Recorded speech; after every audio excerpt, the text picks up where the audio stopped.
আল্লাহ সুবহানাহু ওয়া তাআলা কালামে পাকে ইরশাদ করেছেন, কুল ইন কুনতুম তুহিব্বুনাল্লাহ, নবী আপনি বলুন, যদি তোমরা আল্লাহকে মহব্বত করো, আল্লাহকে ভালোবাসার দাবি করো, ফাত্তাবিউনি, আমি রাসূলকে অনুসরণ করো, ইউহিব্বুকুমুল্লাহ, আল্লাহ তাআলা তোমাদেরকে মহব্বত করবেন। নবীজির অনুসরণের মধ্যেই আল্লাহর মহব্বত প্রাপ্তি। নবীজির অনুসরণ না করার মধ্যেই আল্লাহ তাআলার ক্রোধ এবং শাস্তি। অনুসরণীয় ব্যক্তির প্রতি যদি মহব্বত না থাকে, তাহলে পরিপূর্ণ অনুসরণ করা কঠিন হয়ে যায়। সেই হিসেবে আমরা যদি আল্লাহ তাআলার ভালোবাসা পেতে চাই, নবীজিকে অনুসরণ করতে হবে। আর নবীজিকে অনুসরণ করার জন্য পূর্ব শর্ত হলো নবীজির প্রতি মহব্বত, ভালোবাসা বৃদ্ধি পাওয়া।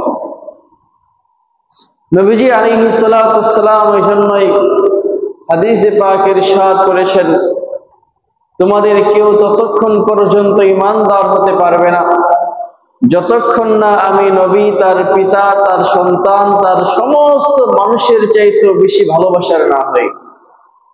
অর্থাৎ আমি আপনি যদি ঈমানদার হতে চাই, তাহলে আমাদের মহব্বতটা আমাদের স্ত্রী, সন্তান, পিতা, মাতার প্রতি যেই পরিমাণ আছে, এর চাইতেও বেশি মহব্বত নবীজিকে করতে হবে, না হয় পরিপূর্ণ ঈমানদার হওয়া সম্ভব নয়। আমরা আলোচনা করেছিলাম, দুনিয়ার সমস্ত মানুষের চাইতে নবীজিকে কেন বেশি মহব্বত করব, মহব্বতের কারণ কি? মুফাসসিরিনে কেরাম মহব্বতের 4টি কারণ বর্ণনা করেছেন, যে মানুষ মানুষকে মহব্বত করে এই 4টি কারণে। 1 নম্বর জামাল, মানুষের সৌন্দর্য; 2 নম্বর কামাল, মানুষের যোগ্যতা; 3 নম্বর নওয়াল, মানুষের উত্তম আচরণ, সহনশীলতা; 4 নম্বর হলো কারাবাত তথা নৈকট্যতার ভিত্তিতে মানুষ মানুষকে মহব্বত করে। আমরা ধারাবাহিকভাবে আলোচনা করেছি নবীজির জামালিয়াত নিয়ে, নবীজির সৌন্দর্য নিয়ে আমরা আলোচনা করেছি, নবীজির সহনশীলতা নিয়ে আমরা আলোচনা করেছি, নবীজির সর্বদিক থেকে নবীজির যোগ্যতা নিয়ে আমরা আলোচনা করেছি। সর্বদিক থেকেই নবীজি আলাইহিস সালাতু ওয়াস সালাম মহব্বত পাওয়ার বেশি হকদার। এবার আসি 4 নম্বর কারণ, কারাবাত, নৈকট্যতা। পিতা তার সন্তানকে মহব্বত করে তার নৈকট্যতার কারণে, দাদা তার নাতিকে মহব্বত করে নৈকট্যতার কারণে, ভাই তার ভাইকে মহব্বত করে নৈকট্যতার কারণে। আপনি আপনার ভাইকে যে মহব্বত করবেন, এটা অপরিচিত কোনো মানুষকে আপনি অতটুকু মহব্বত করতে পারবেন না, কারণ তার সাথে আপনার নিকট আত্মীয়তার সম্পর্ক নাই। তো মানুষ মানুষকে মহব্বত করে নৈকট্যতার কারণে। এবার নৈকট্যতার বিচারে নবীজি আলাইহিস সালাতু ওয়াস সালামকে বেশি মহব্বত করব কেন, এই প্রশ্নের উত্তর খুঁজতে হলে সিরাতের দিকে যেতে হবে, নবীজি আলাইহিস সালাতু ওয়াস সালামের জীবনের দিকে যেতে হবে। তার জীবনে উম্মতের প্রতি কি মহব্বত ছিল, আমি আপনি 1400 বছর পরে এসেছি, তার আমাদের প্রতি নবীজির কি মহব্বত ছিল, সেই হাদিসগুলোর দিকে আমাদেরকে লক্ষ্য করতে হবে। তাহলেই বোঝা যাবে যে সন্তানের চাইতেও কেন নবীজিকে বেশি ভালোবাসতে হবে, পিতার চাইতেও নবীজিকে কেন ভালোবাসতে হবে। মুহতারাম হাজিরিন, নবীজি আলাইহিস সালাতু ওয়াস সালাম যখন মক্কার কাফেরদের জুলুম নির্যাতনে একেবারে অতিষ্ঠ হয়ে গেলেন, জুলুম নির্যাতনের সীমা তারা পেরিয়ে গেল, তখন রব্বুল আলামিন নবীজি আলাইহিস সালাতু ওয়াস সালামকে মক্কা থেকে মদিনায় হিজরতের অনুমতি দিয়েছিলেন। ইতিহাস সাক্ষী, যেই নবী তার এলাকা থেকে বের হয়ে গিয়েছে, যেই নবীকে তার এলাকার মানুষ কষ্ট দিয়ে তাকে এলাকা থেকে তাড়িয়ে দিয়েছে, আল্লাহ তাআলা নবী এলাকা থেকে বের হওয়ার সাথেই ওই এলাকাকে ধ্বংস করে দিয়েছেন। আপনি আদ জাতির ইতিহাস দেখেন, সামুদ জাতির ইতিহাস দেখেন, লূত আলাইহিস সালাতু ওয়াস সালামের জাতির ইতিহাস দেখেন, যখনই নবী তার কওম থেকে রাগান্বিত অবস্থায় বিতাড়িত হয়েছে, চলে গিয়েছে, হিজরত করেছে, নবী চলে যাওয়ার সাথেই আল্লাহ এলাকা ধ্বংস করে দিয়েছেন। সেই হিসেবে যখন মক্কার কাফেরদের অত্যাচারে অতিষ্ঠ হয়ে নবীজি মক্কা থেকে মদিনায় হিজরত করলেন, সেই পূর্বের সমস্ত ঘটনার বিবেচনায় মক্কা নগরীকে ধ্বংস করে দেওয়ার কথা ছিল।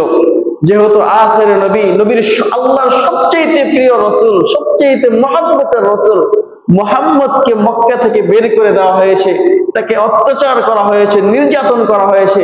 সুতরাং সবার আগে মক্কা নগরীকে ধ্বংস করে দেওয়া ছিল পূর্বের ইতিহাসের দাবি। ফেরেশতারা বললেন, ইয়া রাসূলুল্লাহ, কি করব? আল্লাহ রাব্বুল আলামিন তাকে প্রেরণ করেছেন রাহমাতাল লিল আলামিন হিসেবে। এরপরও ফেরেশতাদের মাধ্যমে অনুমতি চাইলেন, কি করব? মক্কাবাসীকে ধ্বংস করে দেব। নবীজি আলাইহিস সালাতু ওয়াস সালাম তিনি বললেন, আমি মানুষের জন্য বদদুয়ার জন্য আসিনি, আমি তো জগৎবাসীর জন্য রহমত হিসেবে এসেছি। আজকের যারা মক্কার অধিবাসী, এরা হয়তো আমার পর ঈমান আনবে না, কিন্তু তাদের পরবর্তী যারা আছে এরা হয়তো ঈমান এনে জাহান্নাম থেকে মুক্তি পেয়ে যাবে। হিসাব নবীজি সাল্লাল্লাহু আলাইহি সাল্লামের উম্মতের প্রতি।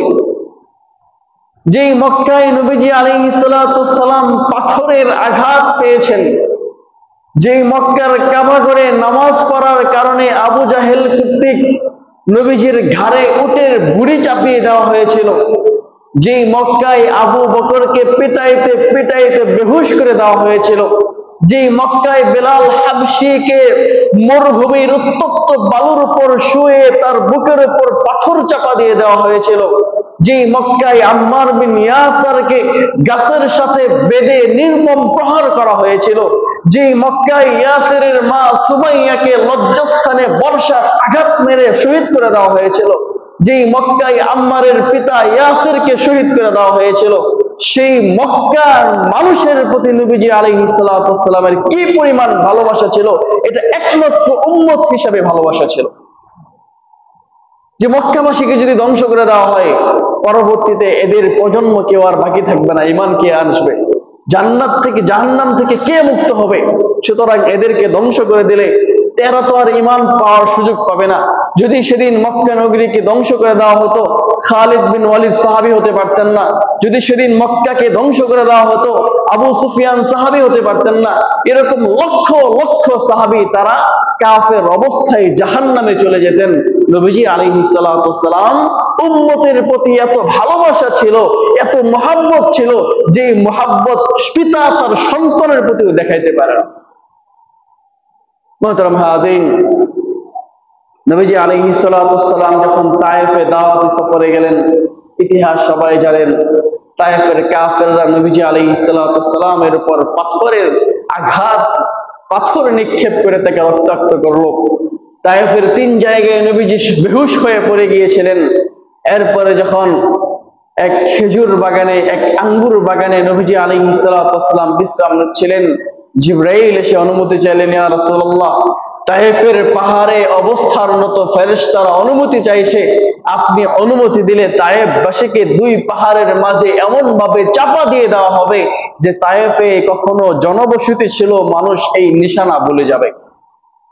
নবীজি আলাইহিস সালাতু ওয়াস সালাম তখন একই উত্তর দিলেন, আজকের তায়েফবাসী হয়তো ঈমান আনছে না, কিন্তু এরা যদি ধ্বংস হয়ে যায়, এদের পরবর্তী প্রজন্ম ঈমান আনার সুযোগ পাবে কোথায়? সুতরাং এরা ঈমান আনে না, এদের পরবর্তী প্রজন্ম ঈমান আনবে। এই মহব্বত, এই ভালোবাসা পুরো পিতা তার সন্তানের প্রতিও দেখাইতে পারে না। মুহতারাম হাজিরিন, শুধু তাই নয়, উহুদের যুদ্ধের সময় নবীজি আলাইহিস সালাতু ওয়াস সালামের দিকে যখন কাফেরদের একের পর এক আঘাত আসতে লাগলো, আঘাতের কারণে, পাথরের আঘাতের কারণে নবীজির সামনের দাঁতের আগা ভেঙে গিয়েছিল। তলোয়ারের আঘাতের কারণে নবীজি আলাইহিস সালাতু ওয়াস সালামের মাথার শিরস্ত্রাণ, লোহার টুপি ভেঙে নবীজির মাথার ভিতরে বিদ্ধ হয়ে রক্ত গড়িয়ে পড়ছিল। তখন সাহাবায়ে কেরাম বলেন, ইয়া রাসূলুল্লাহ, আপনি কাফেরদের বিরুদ্ধে বদদুয়া করেন, আপনি একটা বদদুয়া করলেই এরা সব ধ্বংস হয়ে যাবে। নবীজি আলাইহিস সালাতু ওয়াসসালাম তখনও বললেন, আমি পৃথিবীবাসীর ধ্বংসের জন্য আসি নাই, আমি এই পৃথিবীবাসীর জন্য রহমত হিসেবে এসেছি। এরা ঈমান আনে নাই, এরা আমার উপর আঘাত করেছে, এদের পরবর্তী প্রজন্ম হয়তো ঈমান এনে জান্নাতি হয়ে যাবে। এই ছিল নবীজি আলাইহিস সালাতু ওয়াসসালামের ভালোবাসা।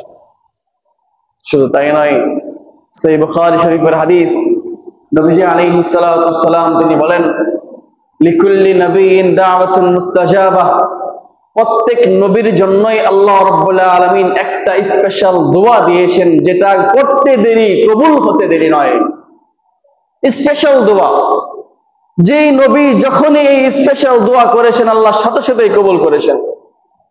তো নবীজি আলাইহিস সালাতু ওয়াসসালাম সর্বশ্রেষ্ঠ রাসূল, সর্বশেষ নবী, আল্লাহ তাআলা সবচেয়ে প্রিয় রাসূল, তার জন্য আল্লাহ তাআলা স্পেশাল একটা দোয়া দিয়েছিলেন, যেই দোয়াটা করতে দেরি, সেই দোয়া কবুল হতে দেরি হবে না।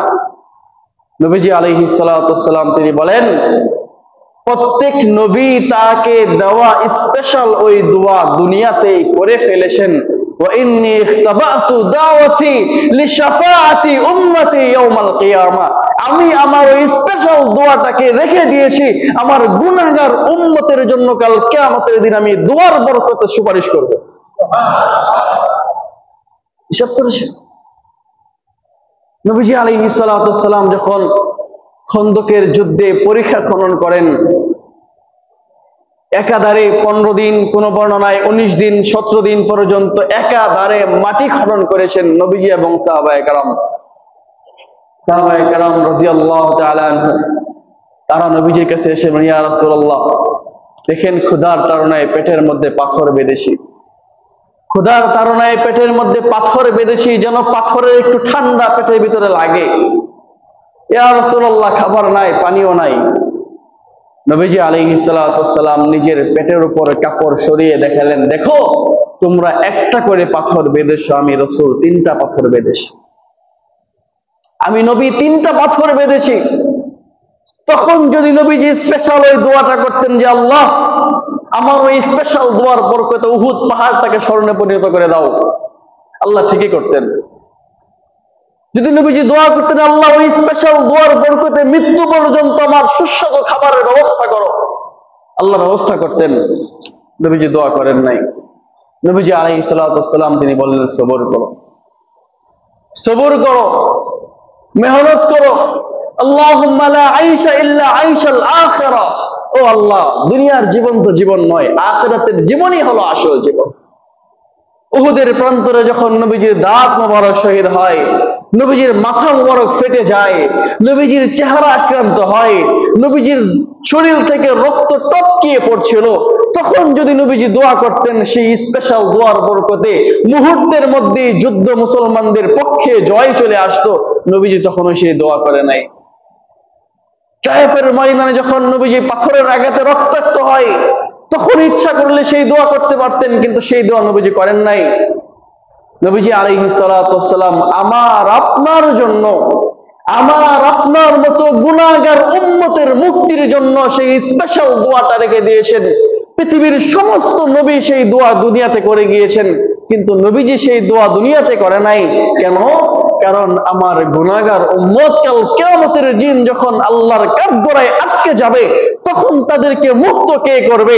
আমি ওই স্পেশাল দোয়ার মাধ্যমে আমি আমার উম্মতকে জাহান্নাম থেকে মুক্ত করব। এই ভালোবাসা কি কোনো পিতা তার সন্তানের প্রতি দেখাতে পারবে? সম্ভব নয়। কোন সন্তান তার পিতার প্রতি এমন মহব্বত, এমন ভালোবাসার দৃষ্টান্ত স্থাপন করতে পারবে না, অসম্ভব। কিয়ামতের দিনের অবস্থাটা খুব স্বাভাবিক নয়, কিয়ামতের দিনের অবস্থাটা খুব স্বাভাবিক হবে না। হাদিসের মধ্যে আসছে কিয়ামতের দিনটা কেমন হবে, এমন বিভীষিকাময় দিন হবে। আজকের যে সূর্যটা আমাদের থেকে লক্ষ কোটি মাইল দূরে অবস্থান করছে, সেই বিশাল দূরত্বে অবস্থানকারী সূর্যের তাপে আমরা হয়রান হয়ে যাই, চেহারার মধ্যে কালো দাগ পড়ে যায়, ঘামে শরীর ভিজে যায়, পেরেশান হয়ে যায়, ক্লান্ত হয়ে যায়।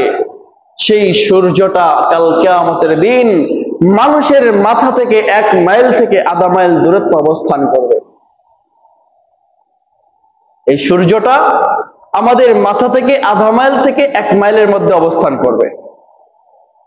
লক্ষ কোটি গুণ মাইল দূরে অবস্থানকারী সূর্যের এই আলো যদি আমরা, এই তাপ যদি আমরা সহ্য করতে না পারি, কিয়ামতের দিন অবস্থাটা কেমন হবে? নবীজি আলাইহিস সালাতু ওয়াস সালাম তিনি বলেন, সেদিন এই সূর্যের তাপের কারণে মানুষের শরীর থেকে ঘাম এমন ভাবে বের হবে যে মানুষের গুনাহ অনুযায়ী তার ঘাম হবে।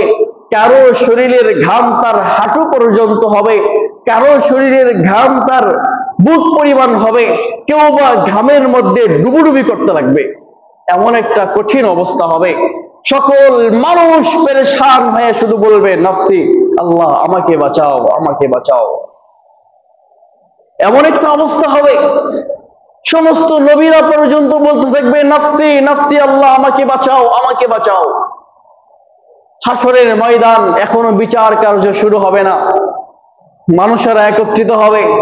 চলো যাই আমরা আল্লাহ রাব্বুল আলামিনের প্রথম সৃষ্ট মানব, আমাদের আদি পিতা হযরতে আদমের কাছে যাই, তার কাছে গিয়ে একটু বলি যে আল্লাহর কাছে সুপারিশ করে আল্লাহ তাআলা যেন বিচার কার্য খুব তাড়াতাড়ি শেষ করে আমাদেরকে জান্নাতে দিক আর জাহান্নামে দিক, তাড়াতাড়ি হাসরের ময়দান শেষ করুক।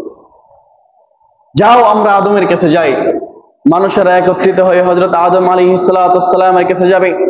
আদম আলাইহিস সালাতু ওয়াস সালাম তখন বলবেন যে, দেখো, আমি প্রথম মানুষ, আমি প্রথম নবী, এই পৃথিবীতে এই সমস্ত মানুষের আদি এবং আসল পিতা আমি আদম, কিন্তু আজকের এই দিনে আমি তোমাদের কোনো উপকার করতে পারবো না। আজকের এই দিনে আমি জানি না আমার ব্যাপারে কি ফয়সালা হবে, কারণ আল্লাহ তাআলা জান্নাতে আমাকে দেওয়ার পরে বলেছিল, ওয়ালা তাকরাবা হাযিহিশ শাজারা, তুমি এই জাক্কুম ফল, জাক্কুম গাছের নিকটেও যেও না, তুমি এই ফল গাছের নিকটেও যেও না, ফল খাবে তো দূরের কথা। কিন্তু শয়তান আমাকে পরিচিত করেছিল এবং এই ফল খাইতে সে উৎসাহিত করেছিল, আমি এই ফল খেয়ে আল্লাহর অবাধ্য হয়েছিলাম। আমি জানি না আজকে যদি আল্লাহ আমাকে জিজ্ঞেস করে বসে, আদম, তোমাকে আমি এই গাছের কাছে যেতে নিষেধ করেছিলাম, তুমি কেন গেলা, কেন তুমি আমার অবাধ্য হলা? আজকে যদি আমার ব্যাপারে কি ফয়সালা হবে এটা আমি নিজেও জানি না। আমি তো আমার নিজের চিন্তায় আছি, আমি আমার নিজের ব্যাপারেই পেরেশানিতে আছি। তোমাদের জন্য কিভাবে আমি সুপারিশ করব? আমি তোমাদের জন্য সুপারিশ করতে পারবো না। যাও তোমরা আমার পরবর্তী নবী নূহ আলাইহিস সালাতু ওয়াস সালামের কাছে, যিনি দ্বিতীয় আদম, তার কাছে যাও, তিনি হয়তো আল্লাহর কাছে সুপারিশ করতে পারবেন। সমস্ত মানুষ নূহ আলাইহিস সালাতু ওয়াস সালামের কাছে আসবেন, এসে বলবেন, আলা তারা মা নাহনু ফীহি, নবী নূহ, আপনি কি দেখেন না আমরা কেমন অবস্থার মধ্যে আছি? আপনি তো দ্বিতীয় আদম, পৃথিবী আল্লাহ আপনার মাধ্যমে দ্বিতীয়বার আবাদ করেছেন। আল্লাহ তাআলার প্রিয় রাসূলদের মধ্যে আপনি একজন ছিলেন, আপনাকে আল্লাহ লম্বা হায়াত দিয়েছিলেন, আপনি পৃথিবীতে দাওয়াতের জন্য অনেক মেহনত করেছেন। আল্লাহর প্রতি, আপনার প্রতি আল্লাহর একটা ভালো মহব্বতের সম্পর্ক আছে। আপনি আল্লাহর কাছে একটু সুপারিশ করেন যেন আল্লাহ বিচার কার্য তাড়াতাড়ি শেষ করেন। নূহ আলাইহিস সালাতু ওয়াস সালাম তখন বলবেন, ও মানুষেরা, আজকের এই দিনে আমি তোমাদের জন্য সুপারিশ করতে পারবো না, কারণ আমি নবী নূহ এখনো টেনশনের মধ্যে আছি। আমি যখন নৌকায় উঠেছিলাম, আমি আমার সন্তান কেনানের জন্য দোয়া করেছিলাম। আল্লাহ তাআলা আমাকে বলেছিলেন, তুমি কাফেরদের জন্য দোয়া করো না, দোয়া করলেও কোনো লাভ হবে না। তুমি এমন ব্যাপারে দোয়া করো না যেই ব্যাপারে তোমার ইলম নাই। আমি আমার এই সন্তানের ব্যাপারে দোয়া করার জানার পরেও যখন দোয়া করেছিলাম, আমি এই ব্যাপারে ভয়ে আছি। আল্লাহ তাআলা যদি আমাকে আজকে প্রশ্ন করে বসেন, আমি নিষেধ করার পরও তুমি কেন তার ব্যাপারে সুপারিশ করতে গেলা, তার ব্যাপারে তুমি কেন দোয়া করলা? আমি জানি না আমার ব্যাপারে কি ফয়সালা হবে।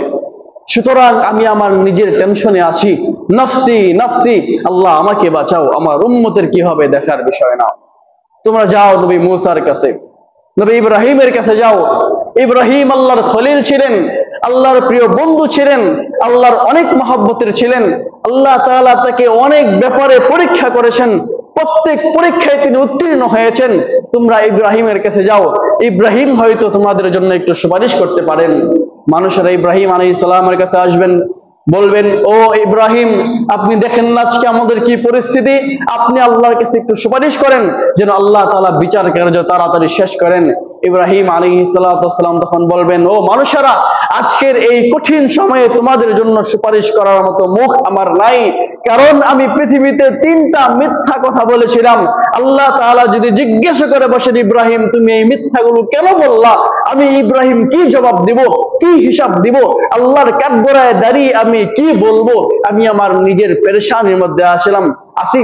ইব্রাহিম আলাইহিস সালাম পৃথিবীতে 3টা মিথ্যা বলেছিলেন, যদিও এই মিথ্যাগুলো মিথ্যা নয়, বরং এগুলোর রূপক অর্থ ধরা যায়। 1 নম্বর কথা ছিল, যখন কাফেররা মূর্তি পূজা করত, শিরিক করত, তখন তার কাছে এগুলো ভালো লাগতো না। একদিন তিনি চিন্তা করলেন যে এই মানুষদেরকে একটু সাধারণ জ্ঞান শিক্ষা দেওয়া দরকার। ঈদের দিন সবাই এসে বললো, ইব্রাহিম চলো আমরা আনন্দ করে আসি, মাঠে যাই, খেলাধুলা করি, বিকাল বেলা এসে আমাদের প্রতিমাগুলোর ইবাদত করব। ইব্রাহিম বললেন, ইন্নী সাকিম। সাকিম এটা আরবি শব্দ, এর অর্থ হলো অসুস্থ। অসুস্থর আরেকটি আরবি শব্দ হলো মারিজ। মারিজ অর্থ হলো শারীরিক অসুস্থ। সাকিম এর অর্থ হলো শারীরিক এবং মানসিক উভয়ই অসুস্থতা হতে পারে। ইব্রাহিম আলাইহিস সালাম মারিজ বলেন নাই, শারীরিক অসুস্থতার কথা বলেন নাই, তিনি বলেছিলেন ইন্নী সাকিম, আমি অসুস্থ। এই অসুস্থ বলে তিনি বুঝিয়েছিলেন আমি মানসিকভাবে বিপর্যস্ত, অসুস্থ। তোমাদের মূর্তি পূজা দেখে আমি অসুস্থ হয়ে গিয়েছি। এক আল্লাহকে ছেড়ে তোমরা এমন জিনিসের পূজা করছো, এমন জিনিসের ইবাদত করছো যা তোমাদের ক্ষতি করতে পারে না, উপকার করতে পারে না। এই দৃশ্য দেখে আমি মানসিক অসুস্থ হয়েছি। এটা যদিও মিথ্যা ধরা যায় না, এটা মিথ্যা ধরা যায় না। সাকিমের অর্থ মানসিক অসুস্থতা।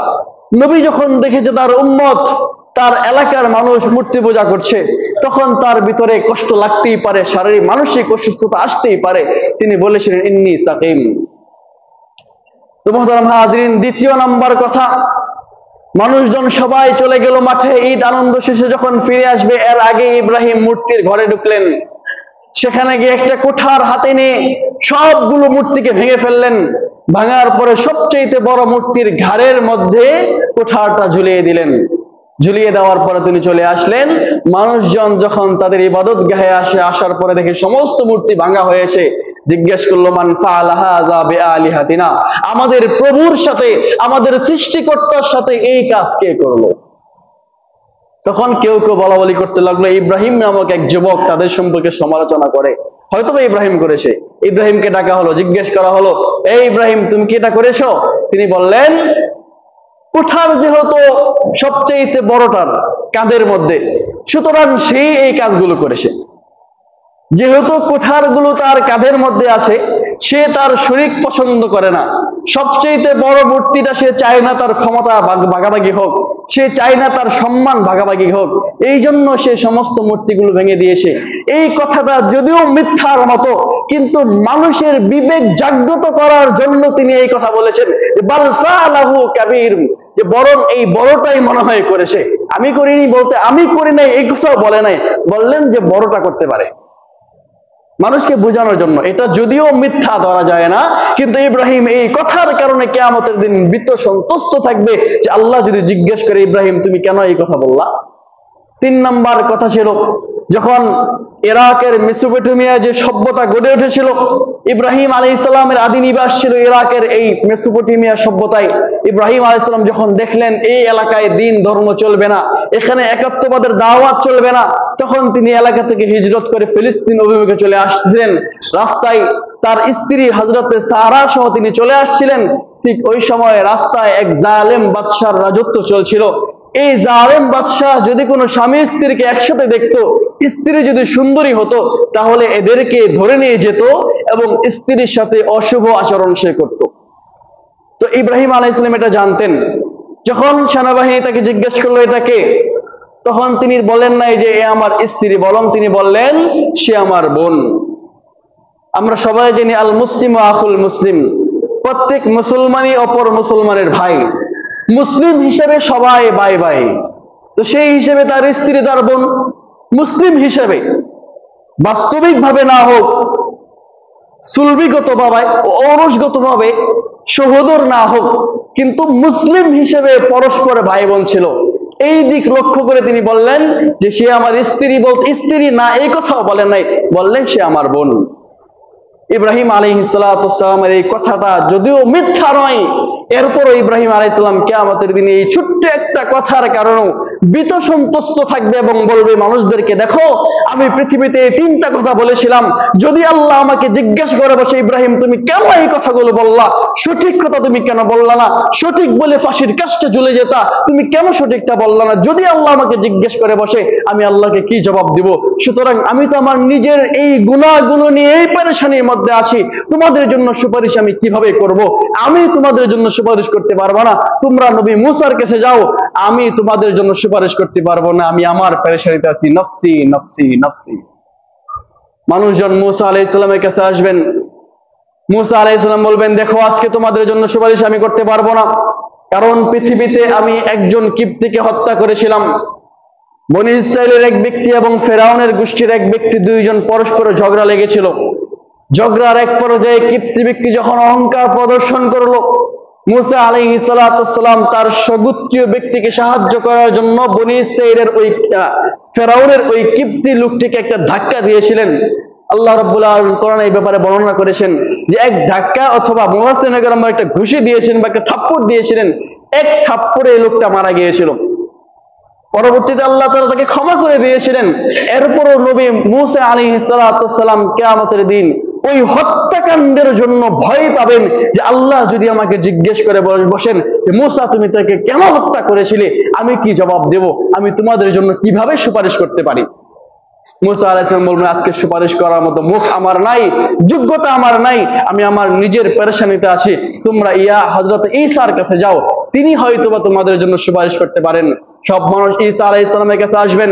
ঈসা নবী বলবেন যে আমি রূহুল্লাহ হতে পারি, আমি আল্লাহর প্রিয় রাসূলদের একজন হতে পারি, কিন্তু আমি তো পৃথিবীতে আমার সম্পূর্ণ দায়িত্ব সম্পূর্ণ করতে পারি নাই, আমার দায়িত্ব পূর্ণ করতে পারি নাই। এর আগেই আমার জাতি আমার সাথে সীমালঙ্ঘন করেছিল, আল্লাহ আমাকে পৃথিবী থেকে উঠিয়ে নিয়েছিল, আমি তো আমার পুরো দায়িত্বই পূর্ণাঙ্গ করতে পারি নাই। তাহলে আজকের এই দিনে আমি তোমাদের সামনে কিভাবে আল্লাহর কাছে সুপারিশ করব? আমি তো আমার নিজের পেরেশানিতে আছি। যদি আল্লাহ জিজ্ঞেস করে বলে ঈসা তুমি কেন তোমার দায়িত্ব পূর্ণাঙ্গ করতে পারলা না, তাহলে তো আমি ধরা পড়ে যাব, আটকে যাব। সুতরাং তোমাদের সুপারিশ করতে আমি পারবো না, বরং তোমরা সর্বশেষ নবী মুহাম্মদুর রাসূলুল্লাহর কাছে যাও। মুহতারাম হাজরিন, পুরা হাসরের মাঠটার পরিস্থিতি এমন হবে, চতুর্দিক থেকে শুধু নাফসি নাফসি আওয়াজ আসবে, সবাই বলবে নাফসি নাফসি। আল্লাহ সুবহানাহু ওয়া তাআলা কালামে পাক ইরশাদ করেন, আল ইয়াউমা তাফিরুল মারউ মিন আখিহি ওয়া উম্মিহি ওয়া সাহিবাতিহি ওয়া বানিহি। সেদিন কিয়ামতের দিনটা এমন হবে, মা তার সন্তানকে দেখে দৌড়ে পালিয়ে যাবে, বাবা তার সন্তানকে দেখে নিজেকে আড়াল করে নিবে, ভাই তার ভাইয়ের পরিচয় দিবে না, স্ত্রী তার স্বামীর পরিচয় দিবে না, সন্তান তার মাকে বলবে আম্মা আজকে আমি আটকে গিয়েছি, কিছু নেকি আমাকে দাও। মা বলবে দুনিয়াতে আমার কোনো সন্তান ছিল না, নাফসি নাফসি, আমার নিজের পেরেশানিতে আমি আছি। পিতা তার সন্তানের পরিচয় দিবে না। আজকের যে ভাই ভাইয়ের কারণে জীবন দেয়, সেদিন এই ভাই ভাইয়ের পরিচয়টুকু দেবে না। আজকের যে কর্মীরা নেতার কারণে জীবন দেয়, সেদিন নেতা একদিকে থাকবে, কর্মীরা আরেক দিকে থাকবে। আজকের যে অনুসরণীয় ব্যক্তিরা অনুসরণকারীদের জন্য জীবন দিয়ে দেয়, সেদিন অনুসৃত এবং অনুসরণকারী সবাই একদিকে আলাদা আলাদা হয়ে যাবে, কেউ কারো পরিচয় দিবে না, সবাই বলবে নাফসি নাফসি। এমনকি নবীদের ভাষাও হবে নাফসি নাফসি। নবীরা পর্যন্ত তাদের সন্তানদেরকে বলে যাবে, জাকারিয়া ইয়াহইয়া বাপ বেটার সম্পর্ক, জাকারিয়াও নবী ইয়াহইয়াও নবী। জাকারিয়া সেদিন ইয়াহইয়ার কথা বলে যাবে, ইয়াহইয়া সেদিন জাকারিয়ার কথা বলে যাবে। একইভাবে ইয়াকুব ইসহাক বাপ বেটার সম্পর্ক, উভয়েই নবী ছিলেন। ইয়াকুব একইভাবে ইয়াকুব ইউসুফ বাপ বেটার সম্পর্ক। কিন্তু সেদিন সবাইকে বলে যাবে ইব্রাহিম ইসমাইল বাপ বেটার সম্পর্ক, উভয়ই নবী। ইসমাইলও সেদিন বলবেন আল্লাহ আমার পিতাকে বাঁচাও, ইব্রাহিম সেদিন বলবেন আল্লাহ আমার ইসমাইলকে বাঁচাও। ইব্রাহিমও বলবে নফসি, ইসমাইলও বলবে নফসি, জাকারিয়াও বলবে নফসি, ইয়াহইয়াও বলবে নফসি, ইসহাক বলবে নফসি, ইয়াকুব বলবে নফসি, মূসা বলবে নফসি। সমস্ত মানুষ নফসি নফসি নফসি বলবে। ঠিক তখন একটা ভিন্ন আওয়াজ আসবে, আল্লাহ উম্মতি উম্মতি, আল্লাহ উম্মতি উম্মতি। সব দিক থেকে নফসি, আল্লাহ আমাকে আমাকে আমাকে। একটা আওয়াজ আসবে, আল্লাহ উম্মতি, আমার উম্মতকে আমার উম্মতকে আমার উম্মতকে। একটা আওয়াজ আসবে, আল্লাহ আমার উম্মত আমার উম্মত। সমস্ত আওয়াজ আল্লাহ আমি আমি আমি, আল্লাহ আমি বাঁচতে চাই, আল্লাহ আমাকে মাফ করো, আল্লাহ আমি বাঁচতে চাই। একটা আওয়াজ আসবে, আল্লাহ আমার উম্মত আমার উম্মত আমার উম্মত। নবীজি আলাইহিস সালাতু ওয়াস সালামের ভালোবাসা সন্তানের চাইতেও কেন বেশি হতে হবে? কারণ সেদিন সন্তান আপনাকে বলে যাবে, সেদিন আপনার পিতা আপনাকে বলে যাবে, সেদিন আপনার স্ত্রী আপনাকে বলে যাবে, সেদিন আপনার ভাই আপনাকে বলে যাবে, সেদিন আপনার নেতা আপনাকে বলে যাবে, সেদিন আপনার কর্মী আপনাকে বলে যাবে, সেদিন আপনার অনুসৃত ব্যক্তি আপনাকে বলে যাবে, সেদিন ইমাম মুসল্লিদেরকে বলে যাবে, সেদিন মুসল্লিরা ইমামকে বলে যাবে, সেদিন বাবা সন্তানের মধ্যে কোনো পরিচয় থাকবে না, স্বামী স্ত্রীর মধ্যে কোনো পরিচয় থাকবে না। ঠিক তখন নবী মুহাম্মদুর রাসূলুল্লাহ আমাকে আপনাকে স্মরণ করে আল্লাহর দরবারে সিজদা দিয়ে কাঁদবে, আল্লাহ আমার উম্মত আমার উম্মত। তাহলে বলেন, সন্তানের চাইতেও নবীজি আপন কিনা? আমার পিতার চাইতেও আমার জন্য নবীজি আপন কিনা? আমার স্ত্রীর চাইতেও নবীজি আমার আপন কিনা? নবীজি আলাইহিস সালাতু ওয়াস সালামকে সবচাইতে বেশি ভালোবাসতে হবে। কেন ভালোবাসতে হবে? চারটা কারণ আমরা বলেছিলাম। সৌন্দর্যের দিক থেকেও নবীজি সবচাইতে সুন্দর ছিলেন, তার সৌন্দর্যের কোনো শেষ ছিল না। যোগ্যতার দিক থেকে মানুষ মানুষকে মহব্বত করে, যোগ্যতার বিচারে নবীজি সর্বদিক থেকে যোগ্য ছিলেন। সুতরাং যোগ্যতার বিচারেও নবীজি বেশি ভালোবাসতে হবে। সহনশীলতা দানশীলতার গুণে মানুষ মানুষকে মহব্বত করে। নবীজি আলাইহিস সালাম ছিলেন সবচেয়ে শ্রেষ্ঠ সহনশীল ব্যক্তি, দানশীল ব্যক্তি। সুতরাং এই দিক থেকে নবীজিকে ভালোবাসতে হবে। আত্মীয়তার কারণে মানুষ মানুষকে মহব্বত করে। নবীজি আলাইহিস সালাতু ওয়াস সালাম আমাদের সাথে সরাসরি এরকম আত্মীয়তার সম্পর্ক নাই, কিন্তু ঈমানের সম্পর্কটা, উম্মতের প্রতি নবুয়তের সম্পর্কটা এত বেশি যে সেদিন রক্তের সম্পর্ক সম্পর্কে বলে যাবে, কিন্তু নবী আমাকে আপনাকে বলবে না, নবী আমাকে আপনাকে বলবে না। সুতরাং আমার সন্তানের চাইতেও নবীকে বেশি ভালোবাসতে হবে। আমার স্ত্রীর চাইতে, আমার পরিবারের চাইতে, আমার বাবার চাইতে, আমার মায়ের চাইতেও নবীকে বেশি ভালোবাসতে হবে। কারণ কিয়ামতের দিন সবাই আপনাকে বলে যাবে, আল্লাহর হাবিব আমাকে আপনাকে বলবে না। কিয়ামতের দিন রাসূল করিম সাল্লাল্লাহু আলাইহি ওয়াসাল্লাম বলতে থাকবেন, উম্মতি উম্মতি। মানুষ পেরেশান হয়ে যাবে। এই কি অবস্থা? সবাই বলছে নফসি নফসি, আর একজন বলছে উম্মতি উম্মতি। কে সেই লোক? সমস্ত মানুষ দৌড়ায় আসবে। আসার পরে দেখবে নবী মুহাম্মদুর রাসূলুল্লাহ সাল্লাল্লাহু আলাইহি সাল্লাম সিজদায় পড়ে আল্লাহকে বলতেছেন, আল্লাহ আজকের এই কঠিন দিনে আপনি আমার উম্মতকে বাঁচান, আমার উম্মতকে বাঁচান। মুহতারাম হাজিরিন, আল্লাহ রাব্বুল আলামিন নবীজিকে বলবেন, ইয়া মুহাম্মদ ইরফা রাসাক, মুহাম্মদ আপনি মাথা তোলেন, মাথা তোলেন। সাল তুতা, আপনি যা চাইবেন আজকে আমি আপনাকে তাই দেব। ওয়াশফা তুশাফা, আপনি আজকে যার ব্যাপারে সুপারিশ করবেন আমি আল্লাহ তাকে মাফ করব। আপনি যার ব্যাপারে আবেদন করবেন আমি তাকে জাহান্নাম থেকে মুক্ত করে জান্নাতে দিয়ে দেব। নবীজি আলাইহিস সালাতু ওয়াস সালাম মাথা তুলবেন, আল্লাহর প্রশংসা করবেন, সুপারিশের অনুমতি চাইবেন, আল্লাহ তাআলা অনুমতি দিবেন। রাসূল করিম সাল্লাল্লাহু আলাইহি সাল্লাম আমাদের জন্য সুপারিশ করতে থাকবেন, সুপারিশ করতে থাকবেন, সুপারিশ করতে থাকবেন। এইভাবে 3 বার সুপারিশ করবেন। 3 বারে মোটামুটি অনেক ইমানদারদেরকে জাহান্নাম থেকে মুক্ত করে ফেলবেন। কিন্তু এরপরও নবীজি আলাইহিস সালাতু ওয়াস সালামের অন্তরের মধ্যে কষ্ট থাকবে যে আমার উম্মত যার ভিতরে কালেমা আছে, মিসকাল হাব্বা, বিন্দু পরিমাণ ঈমান যার ভিতরে আছে, সেও তো আমার উম্মত, সে জাহান্নামে থাকবে।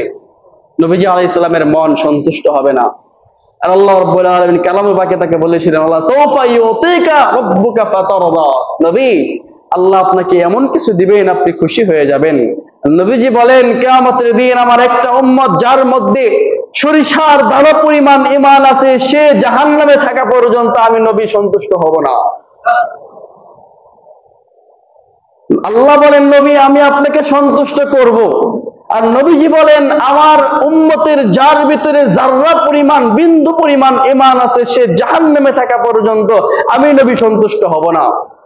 আর নবীজির সন্তুষ্টির কারণে, নবীজিকে সন্তুষ্ট করার জন্য রব্বুল আলামিন তার সমস্ত উম্মতকে মাফ করে দেবেন। মুহতারাম হাজরিন, মুহতারাম হাজরিন, এই যে ভালোবাসা, এই যে মহব্বত, এই যে আপন, এই ভালোবাসা আপনার সন্তান আপনার জন্য দেবে না, আপনার ভাই আপনার জন্য দেবে না। হ্যাঁ, সন্তান যদি ভালো হয় সুপারিশ করতে পারবে, ওলামায়ে কেরাম সুপারিশ করবে, হাফেজ সাহেবরা সুপারিশ করবে, হাজী সাহেবরা সুপারিশ করবে, শহীদরা সুপারিশ করবে, কিন্তু প্রাথমিক পর্যায়ে কেউ সুপারিশ করার সাহস করবে না। যখন নবীজি আলাইহিস সালাতু ওয়াস সালাম সুপারিশ করবেন, এরপর থেকে একে একে সুপারিশ হবে।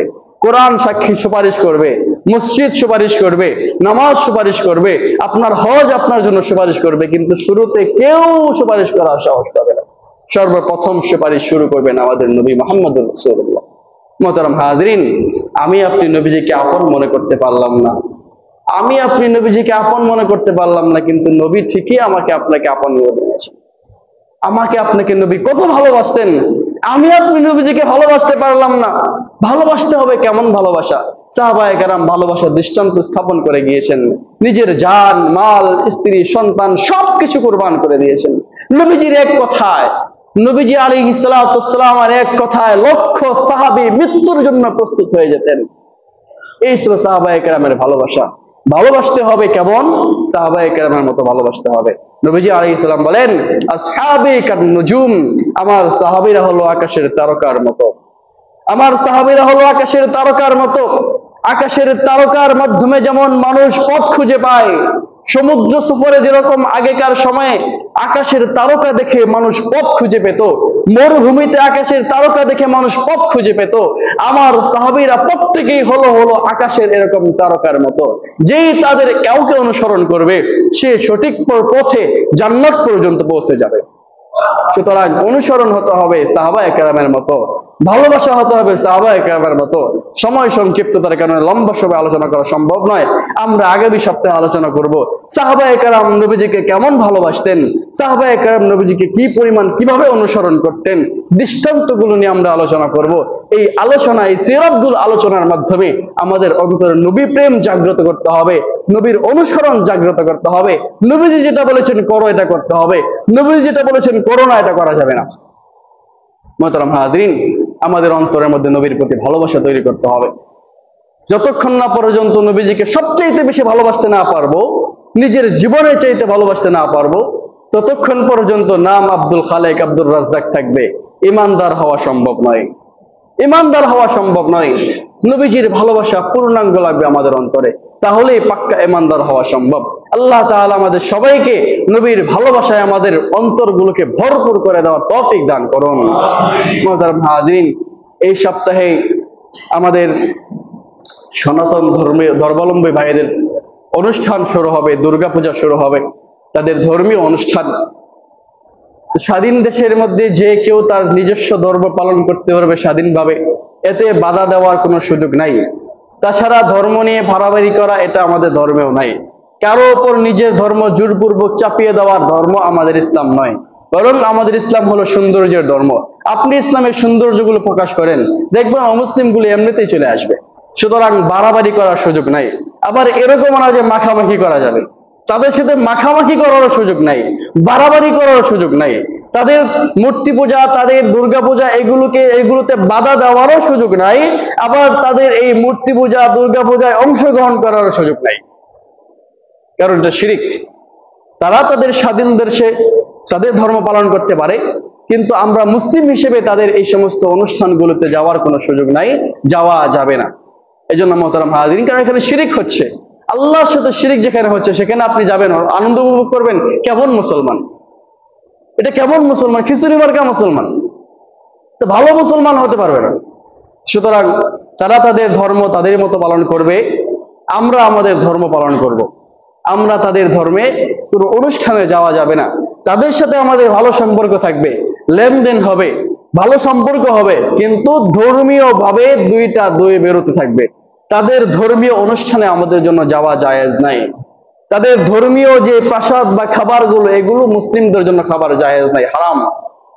কারণ এগুলো মূর্তির জন্য উৎসর্গিত, এখানে যাওয়া যাবে না। আপনি সুশীলতা দেখাইতে গিয়ে, আপনি উদারতা দেখাইতে গিয়ে একেবারে এই তাদের দুর্গাপূজা মণ্ডপের ভিতরে একটু ঢুকে গেলেন, ইসলামের উদারতা দেখাইতে গেলেন, এটার নাম ইসলাম নয়। এটা রাজনৈতিক কিছু ফায়দা হতে পারে। আপনি টুপি দাঁড়িয়ে লাগিয়ে তাদের ধর্মালয়ে, তাদের উপাসনালয়ে চলে গেলেন, গিয়ে দেখাইলেন যে আমরা আছি, এটা রাজনৈতিক কিছু ফায়দা হতে পারে, এর বাহিরে কিছু না। সুতরাং মুসলিম হিসেবে আমরা তাদের এই ইবাদতে বাধাও দিব না, আবার তাদের এই ইবাদতে শরীকও হব না। বিশেষ করে আমাদের মুসলিম যুবকদের প্রতি এই বার্তা, কেউ যাবে না ইনশাআল্লাহ। আল্লাহ তাআলা আমাদের সবাইকে আমল করার তৌফিক দান করুন।